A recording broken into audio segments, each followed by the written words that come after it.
नेपालको नक्सा भन्ना साथ होइन, हामी सबैको दिमागमा एउटा चित्र आउँछ।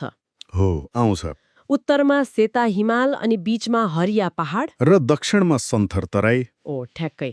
तर आज हामीले जुन सरकारी तालिका हेर्दैछौँ, यसले त त्यो चित्रलाई अलि फरक देखाउँछ। एकदमै। केही जिल्लाहरू हामीले सोचेको ठाउँमा छैनन्, केही त टुक्रिएका पनि छन्। हो, यो स्थानीय सरकार सञ्चालन ऐन 2074 पछि तय गरिएको आधिकारिक वर्गीकरण हो। ए र यो केवल भूगोलको कक्षा जस्तो होइन, यो एउटा यस्तो दस्तावेज हो जसले बजेट कति जाने, हो र कस्ता विकासका कार्यक्रम लागू हुने अनि त्यहाँका मानिसले राज्यबाट कस्तो सुविधा पाउने भन्ने कुरा पनि निर्धारण गर्छ। भनेपछि यो भूगोलको नक्सा मात्र होइन, यो त अवसर र स्रोतको पनि नक्सा रहेछ। एकदम। यो नक्साको पछाडि ठूलो प्रशासनिक र आर्थिक कथा लुकेको छ। ल त्यसो भए यो रहस्यको पत्र खोल्दै जाउँ न त। देशको शिर हिमालबाटै सुरु गरौँ न। हुन्छ। तालिका अनुसार हिमाली क्षेत्रमा 21वटा जिल्ला छन्। 21वटा? सामान्यतया हामी सगरमाथामा अन्नपूर्ण भएका जिल्लाहरूलाई मात्र हिमाली सम्झन्छौँ, तर यो सूची त त्योभन्दा लामो छ। हो, पूर्वको ताप्लेजुङदेखि सुदूरपश्चिमको दार्चुलासम्म उत्तरी सिमानाको पुरै लहर नै यसमा पर्छ। तर यहाँ एउटा कुराले मेरो ध्यान खिच्यो, गोर्खा, धादिङ, म्याग्दी जस्ता जिल्लाहरू जसलाई हामी सामान्यतया पहाडी जिल्ला भनेर चिन्छौँ, ती पनि यही हिमाली सूचीमा छन्। यो कसरी भयो? हो, यहाँनिर नै यो वर्गीकरणको सबैभन्दा रोचक पक्ष सुरु हुन्छ। कसरी? 2074 सालमा सरकारले एउटा निर्णय गरेर पहिले पहाडमा गनिने 5वटा जिल्ला, 5वटा? हो, रामेछाप, धादिङ, गोर्खा, पूर्वी रुकुम र म्याग्दीलाई लागि एउटा सूत्र बनाइयो। म्याग्दीको गोरु धाराको पानी खान्छ। हो, र यो केवल भूगोलको आधारमा मात्र गरिएको निर्णय थिएन। यसको पछाडि राजनीतिक र आर्थिक कारणहरू थिए। आर्थिक कारण? त्यो अलि विस्तारमा भन्नुस् न। हिमाली जिल्ला हुनु र पहाडी जिल्ला हुनुमा के फरक पर्छ र? धेरै फरक पर्छ। जस्तै? उदाहरणको लागि, हिमाली जिल्ला घोषित भएपछि त्यहाँका स्थानीय तहले विशेष अनुदान पाउन सक्छन्। दुर्गम क्षेत्र विकास समिति वा अरू सङ्घीय निकायबाट, अनि त्यहाँ काम गर्ने कर्मचारीले अतिरिक्त दुर्गम भत्ता पाउँछन्, जसले गर्दा कर्मचारीहरू त्यहाँ जान आकर्षित हुन्छन्। ठ्याक्कै। पर्यटन प्रवर्धनका लागि पनि विशेष प्याकेजहरू आउन सक्छन्। भनेपछि यो केवल नक्सामा नाम सार्ने कुरा मात्र होइन? होइन, यसको पछाडि विकासको स्रोत र अवसर तान्ने ठूलो राजनीतिक लबिङ पनि जोडिएको हुन्छ। जस्तो गोर्खाको कुरा गर्दा? हो, गोर्खाको उत्तरी भाग चुमुनुब्री त पुरै हिमाली हो, तर अब पुरै जिल्लाले हिमालीको पहिचान पाएको छ। भनेपछि यो वर्गीकरण त एकदमै जीवन्त र गतिशील रहेछ। एकदम। भूगोल स्थिर होला, तर त्यसको प्रशासनिक परिभाषा चाहिँ आवश्यकता र कहिलेकाहीँ दबावले पनि परिवर्तन हुँदो रहेछ। हो, त्यसैले यो तालिकालाई हामीले ढुङ्गामा कुदिएको सत्यको रूपमा होइन, बदलिन्दो प्रशासनिक वास्तविकताको ऐनाको रूपमा हेर्नुपर्छ। हिमाली क्षेत्रको कुरा त प्रष्ट भयो। अब जब हामी पहाडतिर झर्छौँ, यहाँको कथा त सङ्ख्याले बताउँछ जस्तो छ। 28 जिल्ला। हो, 28 जिल्ला। यो त देशको प्रशासनिक र सांस्कृतिक मेरुदण्ड नै भयो नि, होइन र? बिल्कुल। यदि हिमाल देशको शिर हो भने पहाड शरीर हो।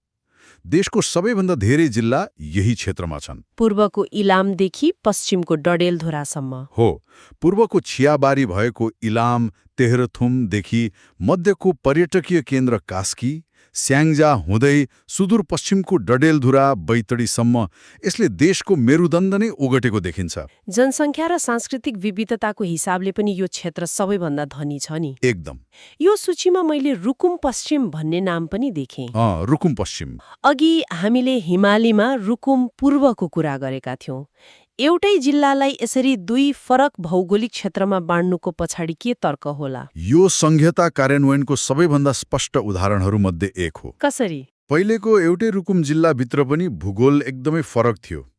जिल्लाको पूर्वी भाग, जुन अग्लो र हिमाली विशेषता युक्त थियो, त्यहाँका बासिन्दाले आफूहरूलाई पहाडी जिल्लाको सुविधाले मात्र नपुग्ने माग गरिरहेका थिए। उनीहरूको जीवनशैली नै फरक थियो होला। हो, उनीहरूको जीवनशैली, चुनौती र अवसरहरू हिमाली क्षेत्रसँग मिल्दोजुल्दो थियो। त्यसैले राज्य पुनर्संरचना गर्दा जिल्लालाई नै दुई भागमा बाँड्यो। अनि त्यसपछि रुकुम पूर्वलाई हिमाली जिल्लाको मान्यता दियो भने तुलनात्मक रूपमा होचो र पहाडी विशेषता भएको पश्चिमी भागलाई पहाडी जिल्लामै राखियो। त्यो विभाजन हुँदा स्थानीय स्तरमा केही विवाद पनि भएको थियो कि सबैले सजिलै स्वीकारे? सुरुमा केही बहस र विवादहरू त भए, जस्तो कि सीमा कहाँ कोर्ने, सदरमुकाम कहाँ राख्ने भन्ने जस्ता विषयमा छलफलहरू भए। तर अन्ततः विकास र प्रशासनिक सुगमताको तर्कले जित्यो। पूर्वी रुकुमका मानिसहरूका लागि हिमाली जिल्लाको पहिचान पाउनु एउटा ठूलो उपलब्धि थियो। भनेपछि कहिलेकाहीँ प्रशासनिक सीमाहरूले भौगोलिक वास्तविकतालाई सम्बोधन गर्न नसक्दा सीमाहरूलाई नै बदल्नु पर्ने रहेछ। हो, यो वर्गीकरण त्यही प्रक्रियाको नतिजा हो। अब यो तालिकामा एउटा अर्को श्रेणीले मेरो ध्यान विशेष रूपमा खिच्यो, भित्री मधेस। भित्री मधेस? हामी कि त पहाड भन्छौं कि तराई, तर यो बीचको श्रेणीको खास महत्व के होला? तपाईले एकदम सही ठाउँमा समात्नुभयो। यसमा 7वटा जिल्ला छन्: उदयपुर, सिन्धुली, मकवानपुर, चितवन, नवलपरासी पूर्व, दाङ र सुर्खेत। हो, र यी एकअर्कासँग जोडिएका पनि छैनन्, छरिएर रहेका छन्। हो नि। भौगोलिक भाषामा भन्नुपर्दा यी चुरे र महाभारत पर्वत श्रृङ्खलाको बीचमा रहेका ठूला उपत्यकाहरू हुन्। उपत्यकाहरू? यहाँको हावापानी तराईको जस्तै गर्मी हुन्छ, तर भू बनावट र इकोसिस्टम फरक छ। त्यसैले यिनलाई छुट्टै वर्गीकरण गरिएको हो, यिनको यही विशिष्ट पहिचानलाई मान्यता दिनका लागि। तर प्रशासनिक रूपमा यसको के अर्थ लाग्छ?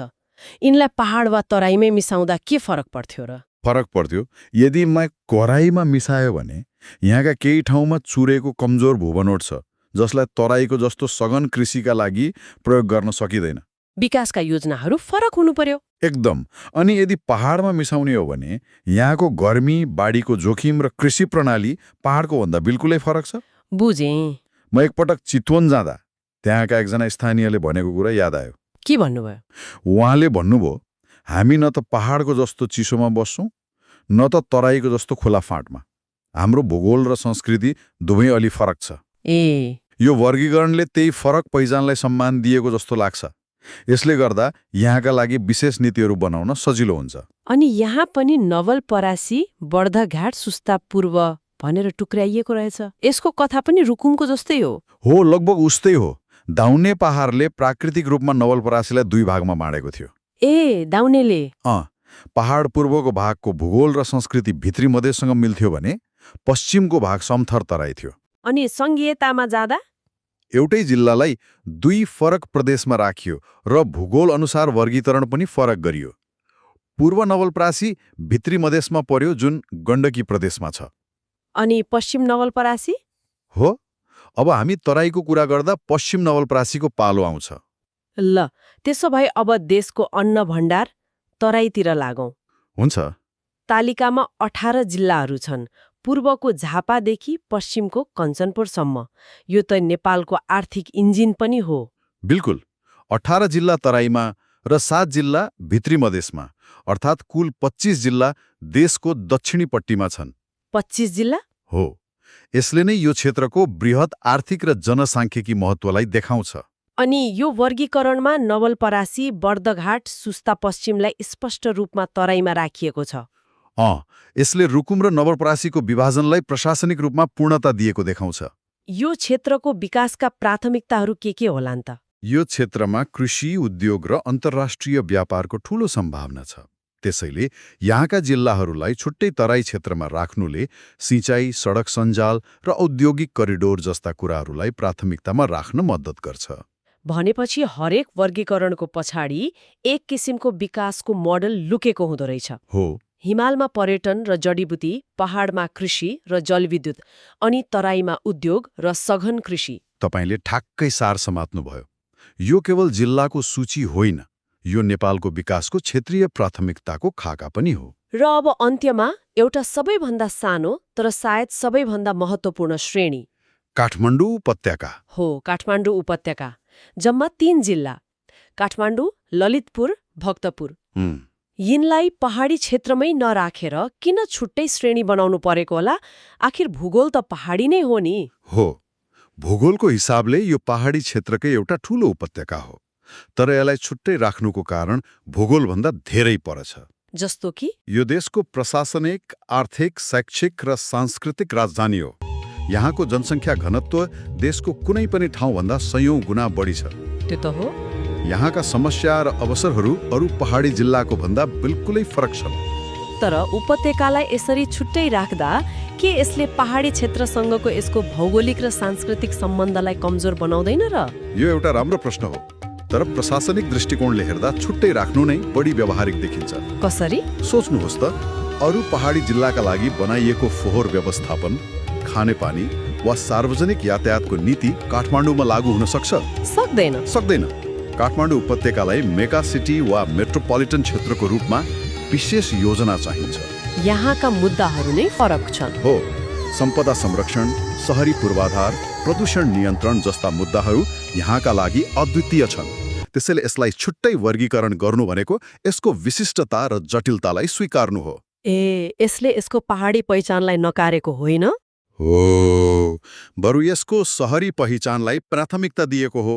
त्यसो भए हामीले सुरु गरेको रहस्यको टुक्रा टुक्रा जोडेर हेर्दा एउटा स्पष्ट चित्र बन्दो रहेछ। बन्छ। 21 हिमाल, 28 पहाड, 7 भित्री मधेस, 18 तराई अनि 3 उपत्यका गरेर जम्मा 77 जिल्ला। हो, यो केवल भूगोलको विभाजन मात्रै होइन रहेछ। होइन, यो सङ्घीय नेपालको प्रशासनिक पुनःसंरचनाको एउटा महत्त्वपूर्ण अध्याय हो। त्यो कसरी?